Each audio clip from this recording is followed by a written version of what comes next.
Welcome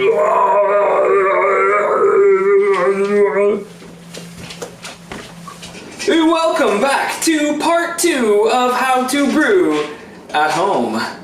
We've come up with a name for our beer. The OJ IPA, because the juice is loose. Today, we're going to wash and sanitize our bottles. We are going to add honey for carbonation, and then we will fill the bottles. Step 1 is going to be rinsing all of these bottles and then getting them a nice soak in some sanitizing solution. For sanitizing, we use this here pink bright cleaner. Alright, so we got our pink sanitizer down there in the pot here. So now we're going to add some water.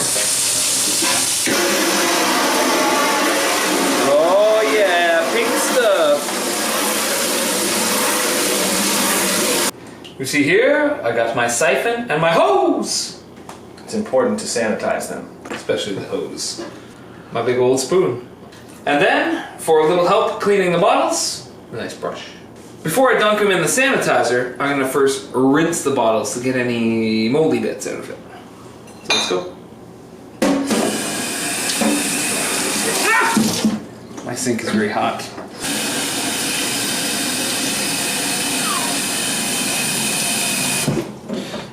I'm going to do one of these. Hold the lid on tight. Shake it up. So now we only got to do that 50 more times. Time lapser.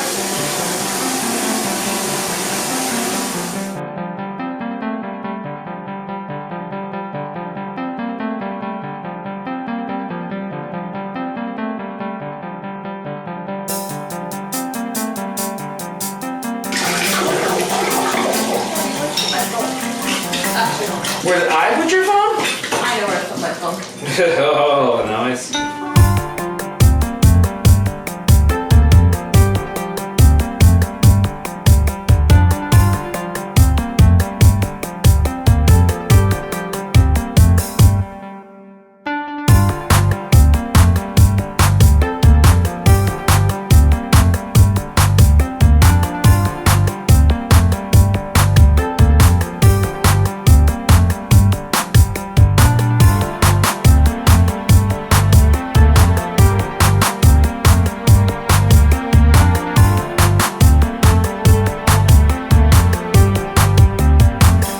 It's important to rinse with a cyclone action.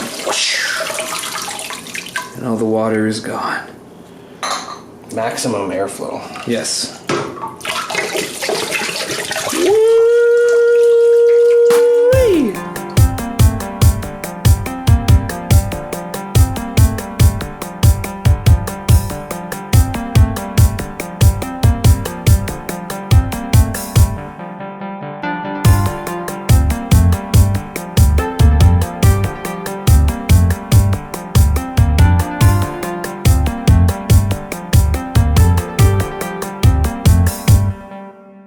Let's talk about bottles.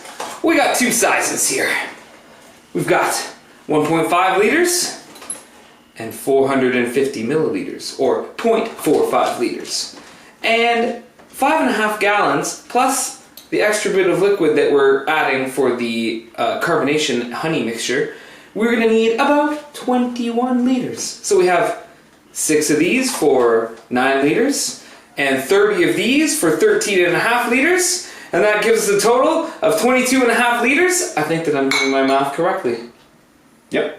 You can flash some, you know, like in A Beautiful Mind where there's like all the equations superimposed. But yeah, you need to have that going on. Oh yeah. So the next stage in the beer making process is to create the carbonation in the bottles. And while we're doing so, we're going to add a little bit of extra flavor using this here honey from Willowtree Farms in Sunderland, Ontario. Some nice local honey. So for the amount of beer that we need, we're going to need 1 1/8 cup of honey, which is going to be right to the top. But it's not in liquid form, so we're going to use a knife. And we need 3 cups of regular old water. So we're going to dissolve the honey in the water and then mix it into the entire pot full of beer. And then, when we bottle it, the yeast remaining in the beer will turn that small amount of sugar into just enough carbon dioxide to make the beer bubbly without making the bottles explode. Beautiful. All right, now we need our giant spoon. Hit it with the spoon. Hit her with a spoon! Oh yeah, dissolving that honey. So our honey has all dissolved. We need to use gravity to get the beer from the carboy into the pot. So I will take the pot and this little insulated thingamajig down to the ground. Hey-ya! And now, after 2 weeks, I will pop the top and take a sniff. Juicy. Allow me to insert the siphon.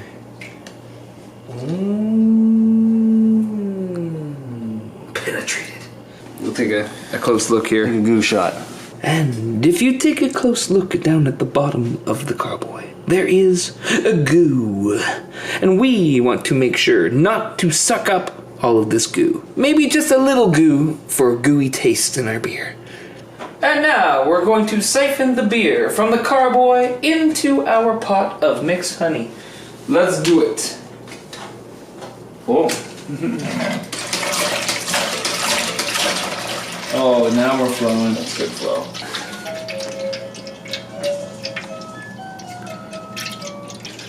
The previous beer was called the Humpback Ale. Like humpback whale, but ale.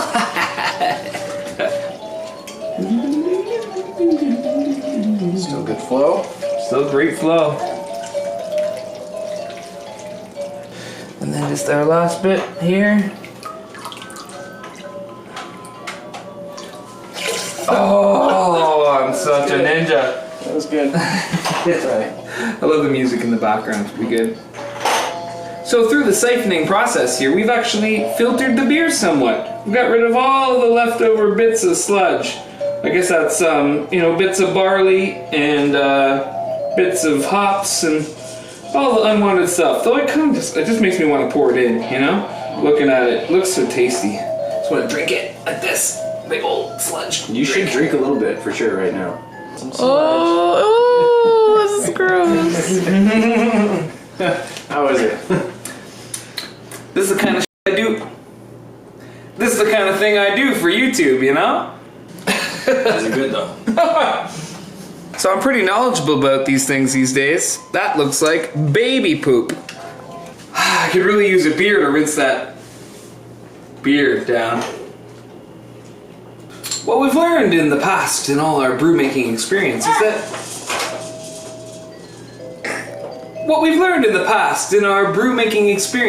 that it's important to get these here official Grolsch bottles or something made by a beer company. Because when we first started, we got these ones from IKEA. So, why not get a bottle from IKEA? Well, you know what you have when you get a bottle from IKEA? You have exploding beers in your cellar, and you don't want that. It'll go in there fine, but then as it's sitting and fermenting, you get a pressure buildup inside the bottle. And because the glass is so thin, it'll break it in a circular line somewhere around the bottom of the bottle. And then a couple weeks later, you go to take your beer out, and there's nothing left, and it's evaporated and dried up all into whatever surface you were storing it in. So it's a big, disgusting, sticky mess. We have here the siphon clamp. To control our flow, we need to install this to our hose. This end will go in the bottle, and this restricts the flow. It's true, my son, it's true. Oh yeah, should be good, it should be good. Ample flow. We got some good flow. Right down there. We're gonna get it right up to the bottom of the thing, because we don't want it to overflow. You see? Let the last few drips go, and then on to the next one. There will be a bit of mess, and that's why we put our sweet, towel on the ground. The juice is loose. I'd say filling it to the top, to like the bottom of the neck is appropriate. Yes, yeah, I'm looking for this area right here, but sometimes the foam gets out of control and prevents me from doing so. I do not want to pour it on the ground. Oh, foamy, no!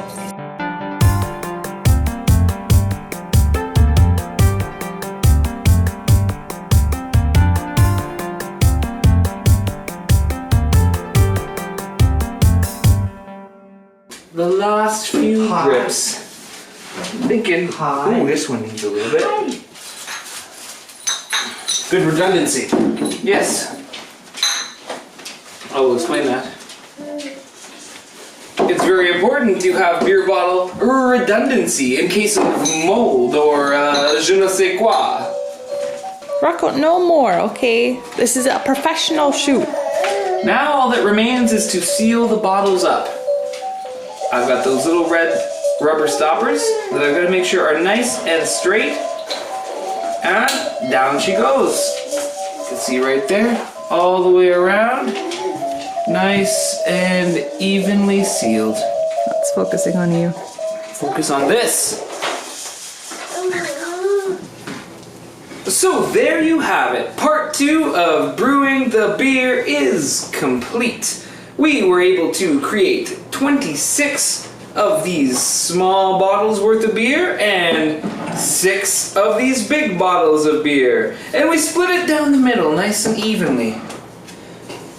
Now, unfortunately, we have to wait 2 more weeks to actually open and drink these beers. But when we do open these beers, you better believe that the juice will be loose.